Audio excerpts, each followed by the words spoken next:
నమస్తే, welcome to big TV. నేను మీ గౌతమి. అయితే కుత్బుల్లాపూర్లోని ఒక దారుణమైన సంఘటన అయితే చోటు చేసుకుంది. జయమ్మ అనే 64 ఏళ్ల ముసలవ్వ ఎవరైతే ఉన్నారో గతంలోని ఒకసారి మనం కానీ ఆమె స్టోరీ ఏంటి అనేది ఒకసారి మనం తెలుసుకుంటే ఆమెకి 5గురు ఆడపిల్లలు ఉన్నట్టు తెలుస్తోంది.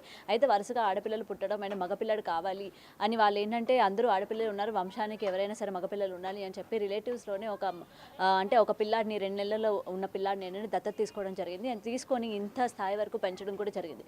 అయితే ఇవాళ పెంచిన కొడుకే ఇవాళ ఆమె పట్ల కాలయముడయ్యాడు. అయితే ఎందుకు అట్లా కిరాతకంగా చంపాల్సి వచ్చింది? అయితే ఇక చూస్తున్నారు కదా, ప్రజెంట్ మనం వాళ్ళ ఇంటి దగ్గరే ఉన్నామన్నమాట. ఇంటి దగ్గరే ఏదైతే రాడ్ మనకి డోర్స్ వెనకన రాడ్స్ అరేంజ్ చేస్తూ ఉంటారు కదా, ఆ రాడ్కి గుద్ది చంపేయడం కూడా జరిగిందనమాట. అయితే అంతా కన్న కొడుకులా కాకుండా, అంటే పెంచిన కొడుకులా కాకుండా కన్న కొడుకులా చూసుకున్న తల్లిని వాళ్ళు ఎందుకని పొట్టను పెట్టుకున్నారు? అసలు దీని వెనుకున్న కారణాలు ఏంటి? ఏమైనా గొడవలు పడ్డారా? గొడవలు పడితే ఏ కారణాలకి గొడవలు పడ్డారు? ఇక్కడ ఏంటంటే ఆమె కూతురు కూడా ఉన్నారు అండ్ అల్లుడు ఉన్నారు అండ్ కొంతమంది రిలేటివ్స్ ఉన్నారు. సో వీళ్ళందరి మాటల్లో కూడా తెలుసుకుందాం అసలు ఏం జరిగింది ఏంటి, అసలు ఎప్పటి నుంచి వీళ్ళకి వివాదాలు జరుగుతూ ఉన్నాయి అండ్ ఈ గొడవల గురించి వీళ్ళకి ఏమైనా తెలుసా, వీటన్నిటి గురించి కూడా తెలుసుకుందాం. మీ పేరమ్మా? స్వర్ణలత. స్వర్ణలత. మీరేమవుతారు జయం గారికి? పెద్ద కూతురు. పెద్ద కూతురు. అయితే అసలు ఏం జరిగింది ఏంటి, గొడవలు ఎప్పటి నుంచి అవుతున్నాయి? గొడవలు అంటే దాదాపు వాళ్ళ భార్య వెళ్ళిపోయినప్పటి నుండి సంవత్సరం నుండి గొడవలు అవుతున్నాయి. భార్య లేని టార్చర్తో అప్పులు చేసిండు, 6 లక్షల వరకు అప్పులు చేసిండు. అప్పులు చేసి ఇల్లు అమ్మమని టార్చర్ పెట్టిండు. దానికైనా కానీ ఒప్పుకున్నారు. సరే ఈ మధ్యకాలంలో ఆమెను కొట్టడం వేధించడం బాగా చేసిండు. మేము పోలీస్ కంప్లైంట్ కూడా ఇచ్చినాం. కొట్టేటప్పుడు మీ అమ్మగారు వచ్చి మీకు చెప్పారా ఇట్లా కొడుతున్నాడు అని? చెప్పారు. చెప్తానే పోలీస్ కంప్లైంట్ ఇచ్చాము. ఒకసారి నెల రోజులు టైం పెట్టాను, నెల రోజుల లోపల ఎక్కడైనా వెళ్ళిపోవాలని పోలీసు వాళ్ళు చెప్పారు. సరే నేను మంచిగా ఉంటాను, ఇప్పటి నుండి మంచిగా ఉంటానని మాతో చెప్పిండు. సరే అనేసి మేము అట్లనే ఊరుకున్నాం. మేము లేని టైం చూసి బాగా తాగేసి వచ్చి అమ్మని ఎవరు లేని టైం చూసి రాడుతోని ఇక్కడ కూర్చేసి పక్కల గుద్దేసి చంపేసి. ఎవరెవరు ఉంటారు ఇంట్లోని? అమ్మ, నాన్న, తమ్ముడు. చిన్న తమ్ముడు ఉండే, వాడు ఇంట్లో వెళ్ళిపోయి సంవత్సరం అవుతుంది. వాడిని కూడా ఏం చేసిండేమో వాని మీదే డౌట్ ఉంది మాకు. అంటే ఈ పెంచుకున్న తమ్ముడు కాకుండా మీకు మళ్ళీ వేరే తమ్ముడు ఉన్నాడు? తెచ్చుకున్న తర్వాత మళ్ళీ సొంత తమ్ముడు పుట్టిండు మాకు. ఆ తమ్ముడిని కూడా వీడు ఏం చేసిండో ఏమో మాకు ఇప్పుడు అట్లా అనుమానం అనిపిస్తుంది. పుట్టిన ఎన్ని సంవత్సరాల నుంచి ఆయన మీకు కనబడకుండా పోయారు? దాదాపు సంవత్సరంన్నర అవుతుంది. చిన్న తమ్ముడు. అంటే అతని మానసిక పరిస్థితి ఏమైనా బాగోదా లేకపోతే ఏంటి? మానసిక పరిస్థితి బాగానే ఉంటుంది. సడన్ గా ఉండి ఉండి వాడికి ఏందో సాయంత్రం పూట 8 గంటలకు అట్లా ఇంట్లోకి నుంచి వెళ్ళిపోయింది. సంవత్సరంన్నర అవుతుంది. వెతికారా మరి? వెతికాం, పోలీస్ కంప్లైంట్ ఇచ్చాం. దొరకలేదు. పేపర్ యాడ్ కూడా ఇచ్చినాం. అప్పుడు మీ తమ్ముడి మీద ఎటువంటి అనుమానం రాలేదా? అంటే ఇవాళ మీరు చెప్తున్నారు కదా అమ్మని ఇట్లా చేశారు కాబట్టి తమ్ముడు కూడా ఇట్లా ఏమైనా అయ్యారా అని చెప్తున్నారు కదా, ఆ పరిస్థితుల్లోనే మీకు ఇప్పుడు ఉన్న తమ్ముడి మీద ఎటువంటి అనుమానాలు కానీ ఏం రాలేదా మీకు? అంటే ఇప్పుడు ఈ అమ్మని చేసిండే తమ్ముని కూడా వీడే చేయొచ్చు అనేసి మాకు ఇప్పుడు అనుమానం వస్తుంది. ఓకే, సో ఇదంతా ఒకసారి మనం పక్కన పెట్టుకుంటే మీరు పెంచి అంటే తీసుకొచ్చి పెంచుకున్నారు కదా, ఈ విషయం అతనికి తెలుసా? తెలుసు, అతను తెలుసు. ఎప్పుడు చెప్పారు? అంటే వానికి ముందు అప్పటి నుండే తెలిసింది. స్కూల్ ఆయన టీనేజ్ వయసు వచ్చిన తర్వాత అప్పుడు ఆయనకు తెలిసింది. కొంచెం ఆయన టీనేజ్ వచ్చినాక బయటికి స్కూల్లో వాళ్ళ ఫ్రెండ్స్ కూడా కలుసుకొని చుట్టుపక్కల ఉన్న వాళ్ళందరూ నేను అట్లా ఇట్లా తెచ్చి పెంచి పెద్ద చేసుకున్నారు అని చెప్తే వాడికి తెలిసింది. ఇక తెలిసిన తర్వాత ఇంటికి వచ్చి నన్ను ఇలా మీరు పెంచుకున్నారంట కదా అని చెప్పి ఏమైనా అడిగాడా? అడిగిరు. అప్పుడు అన్నాడు, చెప్పిండు. మేము కూడా అప్పుడు అయితే మేము పెంచుకున్న సంగతి వాడికి తెలిసినాక కూడా మేము అట్లా అనుకోలే. మేము 3 రోజుల నుంచి తెచ్చి మేము పెంచి పెద్ద చేసినాం. పాల డబ్బాలు అవి ఇవి మేము ఎంత కష్టపడి పెంచినామో, మా చిన్న తమ్ముని ఎలా చూసుకున్నామో పెద్ద తమ్ముని కూడా అలానే చూసుకున్నాం. వీడికి వాడికి అని డిఫరెంట్ అయితే మేము ఏం చేయలేము అసలు. మరి మీరు అంటే ఆ డిఫరెన్స్ చేయనప్పుడు ఆ అబ్బాయిలోని ఎందుకని ఆ డిఫరెన్స్ కలిగింది? అంటే బయట వ్యక్తిని తీసుకొచ్చి అంత ఆప్యాయంగా పెంచుకున్నప్పుడు ఇంకా ఎక్కువ ప్రేమతో ఉండాలి కదా మరి. మేము ఒక పెంచుకున్న బాబు లెక్క అయితే మేమైతే ఇంతవరకు అయితే మొన్నటి వరకు కూడా మేము ఎన్ని గొడవలైనా ఆయన ఉన్నప్పుడు పెళ్ళైన తర్వాత కూడా గొడవలు చేసిండు, పెళ్ళి కాకన ముందు కూడా గొడవలు చేసిండు చాలా. 10th క్లాస్ అయిపోయి నుంచి ఇక ఇదే రోజుకు ఒక్కొక్కసారి వచ్చి గొడవ చేయడము. బయట వాళ్ళు ఎవరు చెప్పారో వానికి తెలిసింది. తెలిసిన నుండి ఇట్లా వీళ్ళని టార్చర్ పెట్టుడు ఒక్కలానే చూసినాం తమ్ముడు అని. అయినా ఇక వీళ్ళని మా అమ్మ మా నాయనని టార్చర్ పెట్టిండు. మా డాడీ రిటైర్మెంట్ అయి ప్రైవేట్ పని చేసిండు. ఇక మేము పెళ్లి చేసుకుని మా అత్తగారి ఇళ్ళకి వెళ్ళిపోయినాం మేడం. ఇక వీళ్ళు ఉంటారు తాగి వీళ్ళకి డబ్బులు అడుగుడు కొట్టుడు. ఇక మా నాయన లేని టైంలో ఏం చేసిండేమో మేడం మా అమ్మని తెలియదు. ఇక అదే అయింది. మేమైతే ఎవరైనా చెప్పాం వానైతే హ్యాంగ్ చేయాలి, వాడి ఇంటికి అస్సలు పంపించకండి. వాళ్ళ వైఫ్ ఎక్కడ ఉన్నారు, మీకు ఏమైనా ఐడియా ఉన్నారా? వాళ్ళ వైఫ్ వాళ్ళ మదర్ వాళ్ళ ఇంటి దగ్గరనే డివోర్స్ అయిపోయిందా? డివోర్స్ కాలేదు మేడం, గొడవ అయ్యి వెళ్ళిపోయింది. ఇద్దరు పిల్లలు. అంటే మా తమ్ముడు 10th అయిపోయినాక కాలేజ్ చేసిండు. చేసిన తర్వాత పెళ్లి ఏజ్ వచ్చింది. మేము అందరం కలిసి పెళ్లి సంబంధం చూసినాము. బస్తీ వాళ్ళు కూడా చూసిరు. పోయి ఎంగేజ్మెంట్ అయింది, మ్యారేజ్ చేసినాము. అందరం కలిసి ఆయనకు పెళ్లి సంబంధం చూసి మంచిగా మేము పైసలు లేకుండా మేము అందరం కలుపుకొని డిన్నర్ చేయకపోయినా మేము కలిసి చేసినాం ఆయనకు డిన్నర్. మంచిగా అయింది పెళ్ళి, డిన్నర్ అన్నీ అయిపోయినాయి, పిల్లలు అయ్యారు. మేము ఫీలింగ్ లేకుండే కానీ సపోర్ట్ చేసిన వానికి అన్ని విధాలలో కానీ వాడు హెల్ప్ తీసుకోలేదు. మమ్మల్ని రివర్స్గా చీట్ చేసేసిండు వాడు. మా మమ్మీని అయితే అతి క్రూరంగా చంపేసిండు వాడు. అయితే మా మమ్మీని అయితే చంపిండు కదా మేడం. మా తమ్ముని కూడా ఎట్టన పంపించిండేమో మాకు ఇప్పుడు అనుమానం వస్తుంది. వాడిని ఎక్కడ దాసిండు. ఇప్పుడు వాడు వెళ్ళిపోయాక నా ఆస్తి వంచమని అడుగుతున్నాడు. నాది నాకు ఇస్తారా ఇవ్వరా అని వీళ్ళని టార్చర్. ఇన్ని రోజులు అడగలేడు మేడం. ఇప్పుడు వాళ్ళు పోయినాక నీ కూతుర్లకే ఇస్తావా మాకు ఇవ్వవా, వాడు రాకపోతే ఇయ్యారని మా తమ్ముని మీద పెట్టా అంటుండు. అయితే ఎప్పుడైతే తను సొంత కొడుకు కాదు అని తెలిసినప్పటి నుంచి ఇలా బిహేవ్ చేయడం స్టార్ట్ చేశాడా? అప్పుడు ఏం లేకుండే, మంచిగా ఉన్నాడు. పెళ్లి చేసుకొని భార్యతో కూడా బాగానే ఉన్నాడు. వాడు మా తమ్ముడు ఇంట్లో నుంచి బయటకు వెళ్ళాక అట్లా తయారైంది. మొత్తం వాళ్ళ వైఫ్ వదిలేసింది కదా, అప్పటి నుంచి బాగా మందు తాగేసి ఏమేమో తాగేసి ఇంకా గలీజ్గా తయారు. వాళ్ళ వైఫ్ వదిలేసి నుంచి వాడు అట్లా తయారైండు. నిన్న మొన్న ఏమో మేము ఆల్రెడీ ఎంత కన్విన్స్ చేసినాం, ఇక్కడ వచ్చి ఉండు, మా మమ్మీ వాళ్ళ దగ్గర ఉండు, చేంజ్ కాకపోతే అప్పుడు డివోర్స్ తీసుకొని మేము కూడా చెప్పినా కానీ ఆమె వినలేదు. అసలుకి వినలేదు. మళ్ళీ మొన్న 10,000 ఏమో తీసుకొని రమ్మంటే ఆ విషయంలోనే గొడవ అయిందని అనుకుంటున్నాం మేమైతే. మా మమ్మీని దాని గురించే చంపిండేమో అని మేము అనుకుంటున్నాం. తీసుకొని రమ్మని వాళ్ళ మామగారు చెప్పిండు. మా తమ్ముడు వాళ్ళ మామగారు చెప్తే ఇట్లా తీసుకొని వస్తేనే మా పాపను పంపిస్తాము, ఏదైనా ఒకటి మాట్లాడి పంపిస్తామని ఒప్పుకున్నారు. అంతే. ఆ విషయం దిక్కెళ్ళి ఇంట్లో మా అమ్మను మా డాడీని మా మా మా హస్బెండ్లకి మాకు ఫోన్ చేసి చెప్పారు, అక్క మీరు కూడా ఒకసారి రండి మాట్లాడదాము, వెళ్ళి వాళ్ళకి చెప్దాము అంటే మేమన్నాం. వీడు కూడా ఈ తాగుడికి బానిస అయిపోయిండు. ఈ గంజాయి ఇంకా గుట్కా అవన్నీ ఇక వగేరా వగేరా అన్నీ మొత్తం ఎక్కువైపోయినాయి. అవి భార్య లేకుండా ఉన్నప్పుడు కూడా ఉండే, కానీ అంత లేకుండే. భార్య పోయి నుంచి ఇంక ఎక్కువైపోయి తాగుడు ఎక్కువైపోయి ఆయన ఏ పని చేస్తున్నా ఏం మాట్లాడుతున్నాం ఆయనకు అసలు ఏమి ఉండదు. నా 2 పిల్లలు, పాప బాబు. ఇప్పుడు కూతుర్లు అంటే బయట ఉంటారు, భర్తలతో ఉంటారు, వేరే వేరే కాపురాలు పెట్టుకొని ఉన్నారు కాబట్టి సరిపోయింది. అయితే మీరు ఇంట్లోని మీ కొడుకు మీరు కలిసి ఉంటూ ఉంటారు కదా, అయితే దీనికి సంబంధించి ఎప్పుడైనా గొడవలు జరగడం కానీ, గొడవలు జరిగేటప్పుడు మీరు ఏ విధంగా చెప్పేవాళ్ళు ఏంటి? అసలు మీకు డబ్బులు ఒక్కటే అందులోనే మాత్రమే మీకు గొడవ పడేవాడా? అంటే అప్పులు చేసి ఇట్లా అప్పు తీర్చాలన్న ఒకటేనా? 10,000 కావాలని చెప్పిండు. అప్పులు చేసిన తర్వాత 5 lakhs అప్పులు చేసిరంట.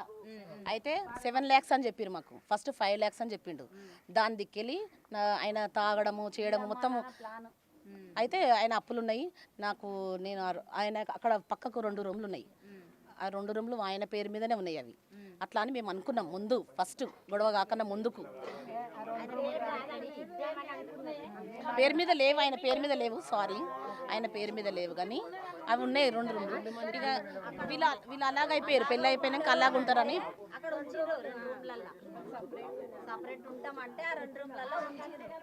పేరు మీద అయితే మీరు చెప్పండి సార్. చంపింది ఆడే చంపిండు, మా కొడుకే చంపిండు. మీరు ఉన్నారా చంపినప్పుడు? లేదు, నేను ఎక్కడికి వెళ్ళారు మీరు? ఇక్కడ స్కూల్ కాడికి పోయినట్టు స్కూల్ దగ్గర. పోయేస్తే అయిపోయింది. అప్పుడు ఉన్నాడా మీ కొడుకు? లోపలనే ఉన్నాడు, లోపలనే ఉన్నాడు, ఒక్కడే ఉన్నాడు. ఏం చెప్పాడు చంపేసిన తర్వాత? ఏమరా ఏమైందంటే పడిపోయిందమ్మా అని చెప్పిండు. అంతేగా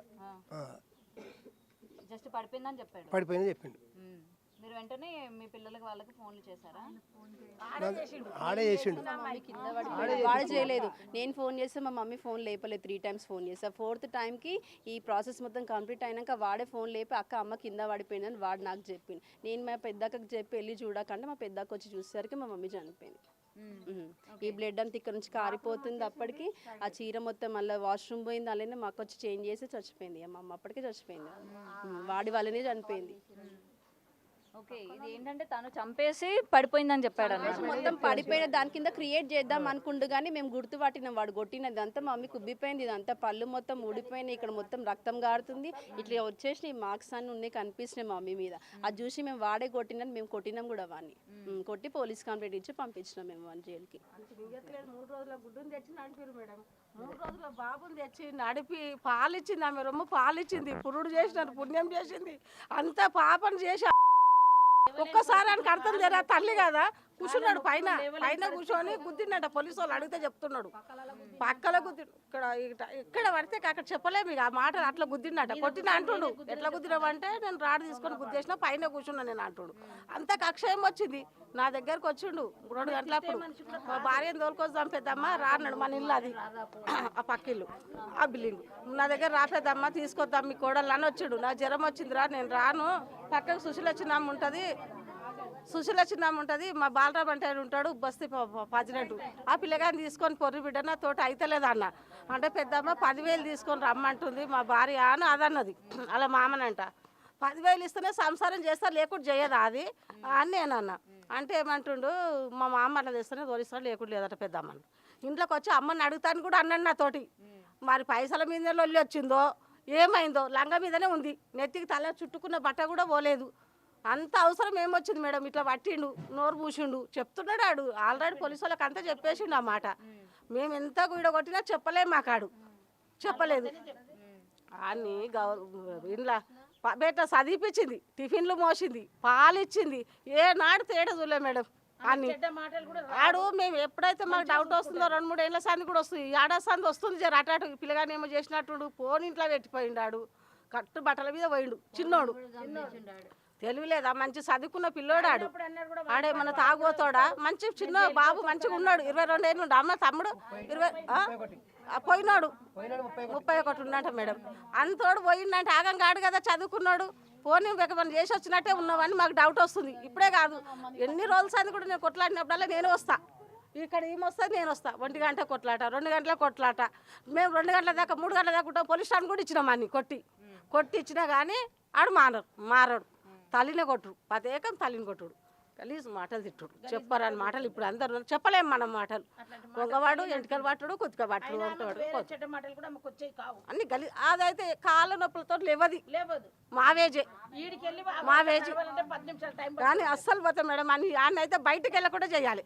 నేను నిన్న పోలీసులో కూడా అదే మాట అన్నా. నేను ప్రాబ్లం ఎవరికైనా ప్రాబ్లమే కదా మేడం. అది అసలు కొడుకు ఉండకూడదు. ఆడు కొడుకు లేక చూసినాం కాడు, ఆయన భార్య ఉండ కూడా రావద్దు ఇక్కడ.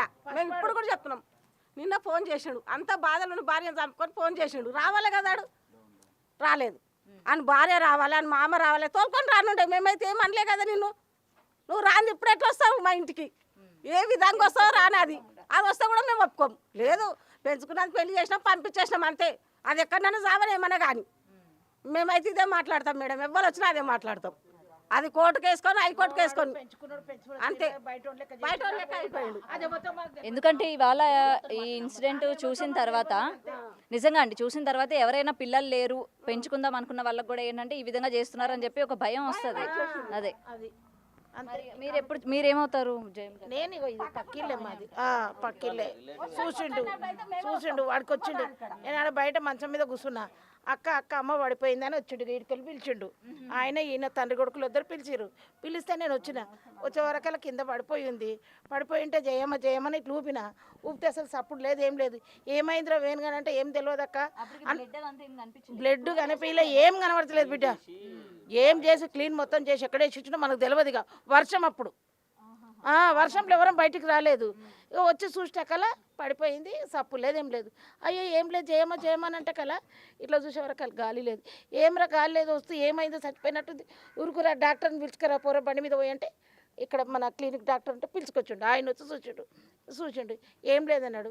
మళ్ళీ ఇంకో డాక్టర్ తెచ్చినాం, ఆయన చూసిండు ఏం లేదన్నాడు. ఏం చేసినవరా అని అంటే నేను ఏం చేయలే అన్నమే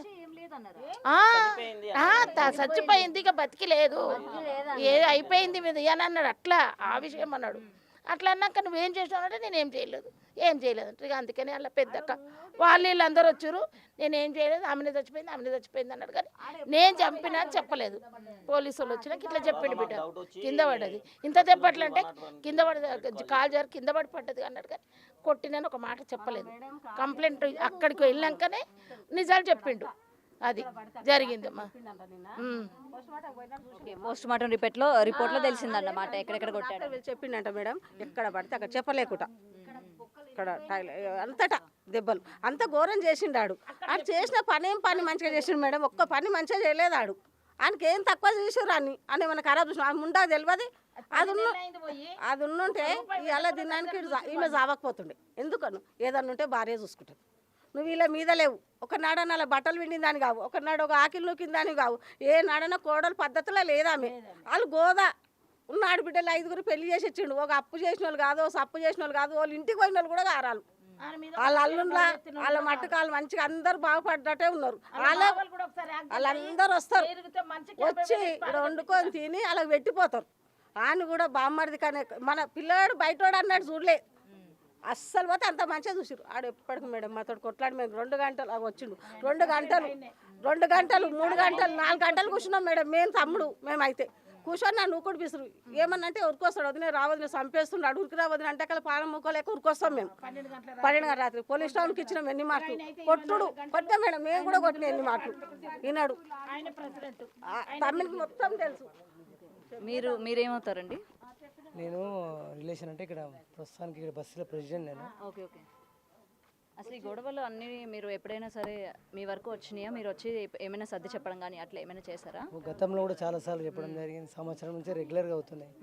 ఏదన్నా అలా భార్య పోయినాక చాలా తల్లిదండ్రుల మీద అటాక్ ఎక్కువ చేస్తున్నాడు. అంటే ఆ రీజన్ పెట్టుకుని వీళ్ళ మీద అటాక్ చేస్తున్నాడు. ఎప్పుడైనా కొట్టేవాడు, తిట్టేవాడు, తాగి ఇష్టం వచ్చినట్టు చేసేవాడు. 10 సార్లు మేము కూడా వచ్చినాం, చాలా ఇబ్బందులు చేసి మేము నచ్చ చెప్పడం జరిగింది. 2 బెదిరియడం జరిగింది. అయినా సరే రేపటి నుంచి మారుతా అని చెప్పడం జరిగింది. ఈ విధంగా చాలాసార్లు చెప్పినాం కానీ ఆయన అర్థం చేసుకోకుండా తాగి ఆ ప్రెస్టేజన్తో ఏరియా అలవాట్లతోటి వాళ్ళని హింసించి ఆమెను పలుమార్లు కొడితే కూడా మేము కూడా సంజాయించి చెప్పినాం. ఇప్పుడు అదే రిపీట్ అవుతుంది. మొన్న సంఘటన ఇట్లా జరిగింది. సో ఏదైనా సరే ఇది చాలా దారుణమైన సంఘటన అనే చెప్పుకోవాలి. ఇక చూస్తున్నారు కదా, ప్రజెంట్ ఇదే ఇంటి దగ్గర మనం ఉన్నాము. అండ్ లోపల ఏంటంటే ఒకసారి లోపలికి వెళ్ళైతే చూద్దాము. సో చూస్తున్నారు కదా, ప్రజెంట్ ఇగో మనకి ఏంటంటే పాతకాలం అంటే ఇప్పుడు మొత్తం రినోవేషన్ అండ్ కొత్తగా వచ్చేసిన తర్వాత డోర్స్కి ఇట్లాంటి సిస్టమ్ అనేది బాగా కనుమరుగైపోయింది. అండ్ ఇగోండి మనకి ఇక్కడ గడిలాగా కూడా పెట్టుకుంటూ ఉంటారు కదా, అండ్ ఇక్కడ ఐరన్ది ఒకటి గడిలాగా పెట్టుకునేది కూడా ఉంటుంది. అండ్ దాంతోనే జయమ్మని కొడుకు ఏంటంటే చంపేయడం జరిగింది. అండ్ అంటే తలకేసి గట్టిగా బలంగా కొట్టడం జరిగింది. కొట్టిన తర్వాత ఆమె నోరు కూడా మూసేసి రిబ్స్ కింద అండ్ కడుపులోని కూడా ఏమంటారు తీవ్రమైన గాయాలు కూడా చేసినట్టు ఇక్కడ చెప్తూ ఉన్నారు.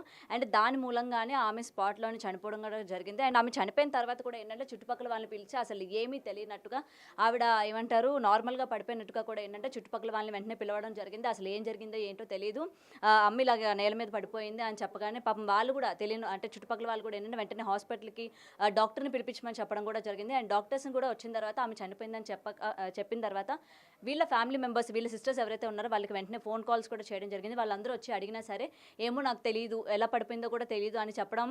అంటే ఇదే వర్షంలోనే నాకంతా అసలు నాకేం తెలియదు అంటే ఆయన హత్య చేసి ఇదేంటంటే నార్మల్ డెత్ లాగా చిత్రీకరిద్దాం అన్నట్టు ట్రై చేసినట్టు కూడా ఇక్కడ తెలుస్తోంది. సో ఏది ఏమైనా సరే ఇక్కడ ఆల్రెడీ సిస్టర్స్కి ముందు నుంచి ఆయన మీద అనుమానం ఉంది. ఎందుకంటే గతంలో కూడా ఇట్లాంటి గొడవలు ఆయన పలు రకాల అప్పులు కూడా చేసి దీనికి సంబంధించి డబ్బులు ఇవ్వాలని తల్లిదండ్రులు ఇద్దరిని కూడా ఎప్పుడు కూడా కొట్టడం కానీ లేకపోతే హింస పెట్టడం కానీ చేస్తూ ఉండేవాళ్ళని ఇక్కడ పిల్లలకి అనుమానం రావడంతో వెంటనే పోలీసులు కూడా ఫిర్యాదు చేయడం జరిగింది. అండ్ పోలీసులు వెంటనే వచ్చి అసలు ఏం జరిగింది ఏంటి అని ఘటనా స్థలాన్ని మొత్తం కూడా పరిశీలించిన తర్వాత సో తనని కూడా అదుపులోకి తీసుకున్న తర్వాత నిజాలు ఏంటనేది మొత్తం కూడా చెప్పడం జరిగిందంట. అండ్ తనే చంపాడు అండ్ ఏ కారణం వల్ల చంపాడు అన్న విషయాలు కూడా ఇవాళ తెలియజేసినట్టు తెలుస్తుంది.